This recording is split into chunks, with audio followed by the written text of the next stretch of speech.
alimentar en los siglos XIX, XX y XXI, pero que también hay una especificidad propia de las condiciones ambientales de las áreas coloniales, diferentes a los que sufren los pueblos con un mayor grado de autodeterminación. Los alumnos de quinto grado C prepararon un informe sobre la ecología en los tiempos de la independencia.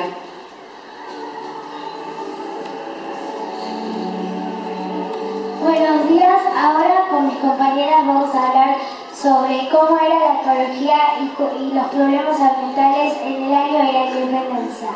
La palabra ecología significa que en la especialidad científica centrada en el estudio y análisis del vínculo que surge entre los seres vivos con el entorno que los rodea, entendiendo la combinación de los factores bióticos y abióticos.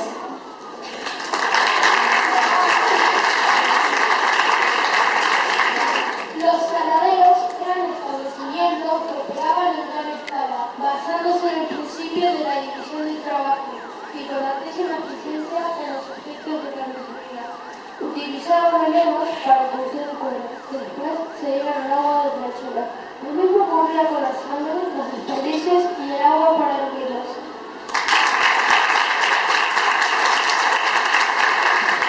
El olor que desprendía esa costa era inimaginable, y más tarde, más temprano, por lluvia y por inundaciones, todo eso iba a parar al riachuelo, y así fue como recibió sus primeras heridas.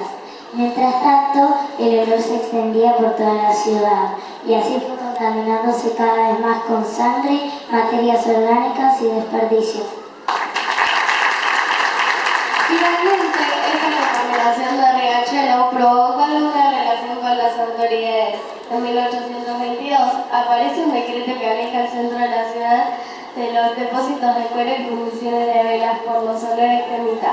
También se manda al otro lado del riachuelo a los saladeros en fábricas de velas y curtidumbres. Solo se atendía la contaminación del aire, no la del agua, ya que estos establecimientos continuaban arrojando sus desperdicios al riachuelo.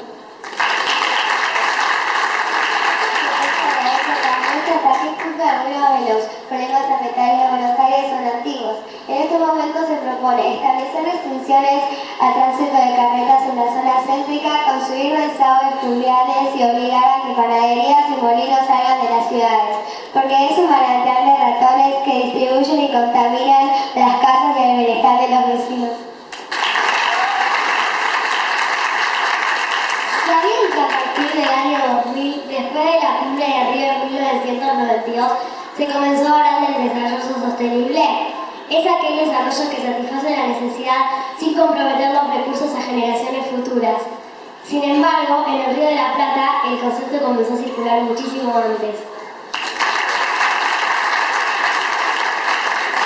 Sí, es verdad, con Manuel José Joaquín y Corazón de Jesús Belgrano, sí, escucharon bien, nuestro prócer y creador de la bandera, también era un naturalista y el primer ecologista de esas épocas.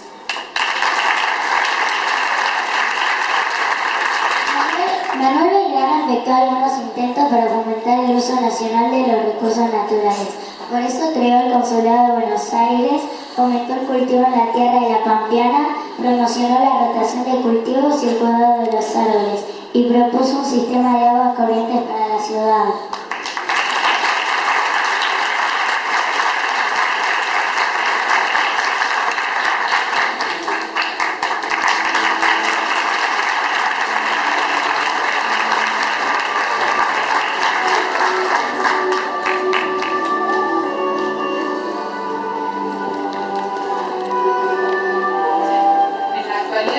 Al momento de elegir nuestros alimentos, tenemos en cuenta que sean saludables.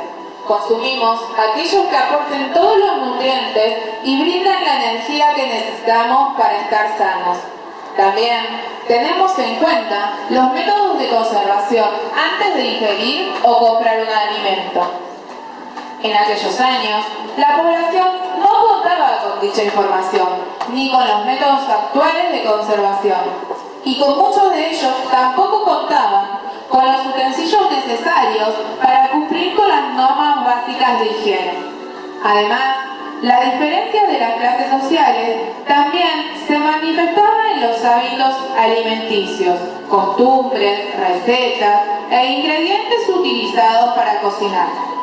Muchos platos populares de la época perduran en nuestras mesas como símbolos de nuestra tradición. Escuchemos a los alumnos de quinto C.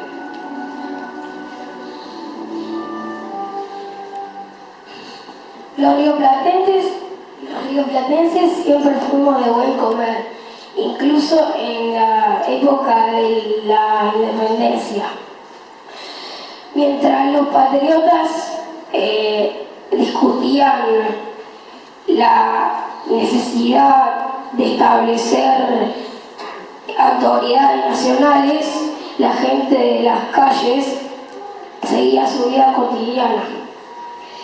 Y esto incluye los platos que normalmente se consumen.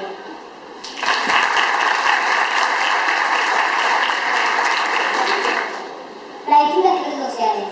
Tenemos que aclarar, y esto es muy importante, que el comer y el beber en Buenos Aires virreinal en gran medida de la clase social en la que pertenecía. Los pobladores negros, el bajo pueblo, comían las obras de los criollos. Las esclavas negras acondicionaban estas carnes con sabores, garbanzos, habas, ajos y cebollas que se cosechaban en las quintas, que cocinaban por largas horas en los fogones. Lo que comían los españoles en 1816 en América. En la mesa se servía guisada, asada, charqui y locro. También el arroz era muy requerido en esa época. El grano de maíz era muy requerido en esa época. El arroz era exportado del oriente. Y también se comía carne de paloma y perdices. También se comía mazamorra, locro y pasteles de choclo que entraban en la categoría de la gastronomía tucumana. Y también se tomaba café, chocolate mate, y también se comía hortalizas, frutas, y también para endulzar las comidas y bebidas se usaba miel de abeja y caña de azúcar. Ahora voy a contarles qué comían los criollos en esa época. Las comidas preferidas de los criollos eran la sopa de arroz y la de fideos, el asado, el matambre, el puchero, diversos guisos y también estofados. El locro y las empanadas también formaban parte de los platos más consumidos. La carboneada es otra comida típica. Se trataba de un guiso de carne realizado dentro de un gran zapallo, al que se le agregaba maíz. Los criollos también adoraban las cosas dulces, como los bocaditos de batata, las frutas, la natilla, el arroz con leche,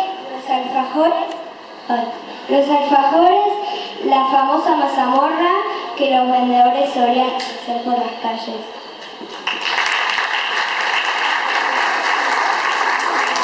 Voy a hablar de las técnicas de conservación de alimentos más utilizadas en el Colombia.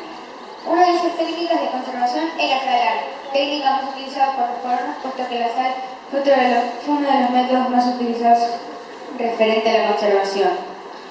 Para poder consumir los alimentos conservados en sal era necesario desalarlo con leche y agua. Otra de las técnicas de conservación era vinagre. Creado por la fermentación del vino, fue otro de los métodos más utilizados en la antigüedad. Se podía usar solo o acompañado de especias, mostaza, sal y miel. Con la salsa obtenida se cubrían los alimentos escogidos.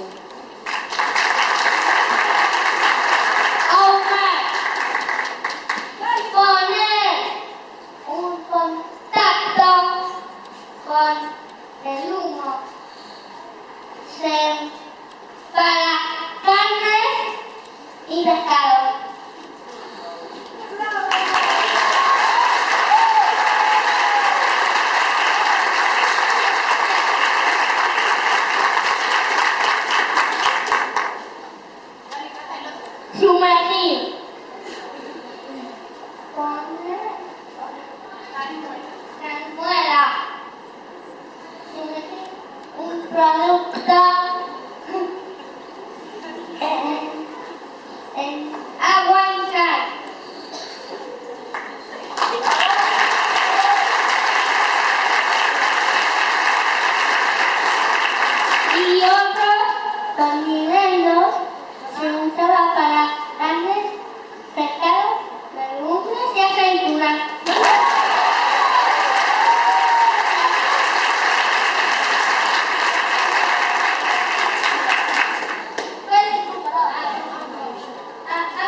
tiempo preparando el charqui.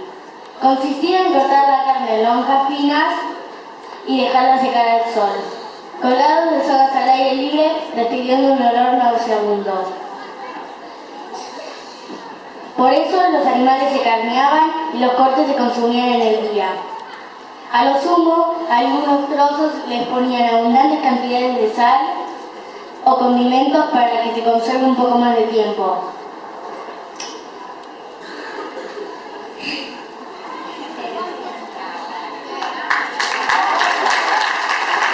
La carne quedaba negra y dura como cuero, lista para ser guardadas en barriles con sal. Y cuando querían comer la carne, había que hervirla más de un día y rogar no perder un diente en el intento de masticarla.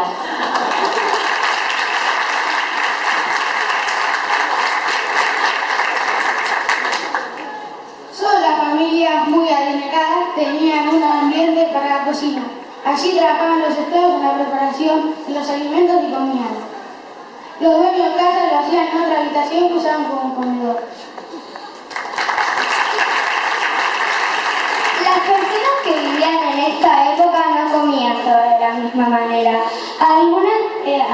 Muchos comían con las manos o con cucharas. Por ejemplo, en los ranchos de las afueras de la ciudad casi no había tenedores y se usaban más las cucharas y los cuchillos. Y uno o dos vasos que se compartían. Los vasos estaban hechos de cuernos de animales. En esa época no era costumbre sentarse alrededor de una mesa como lo solemos hacer ahora, sino que se sentaban en el suelo o en cráneos de vaca que usaban como asiento.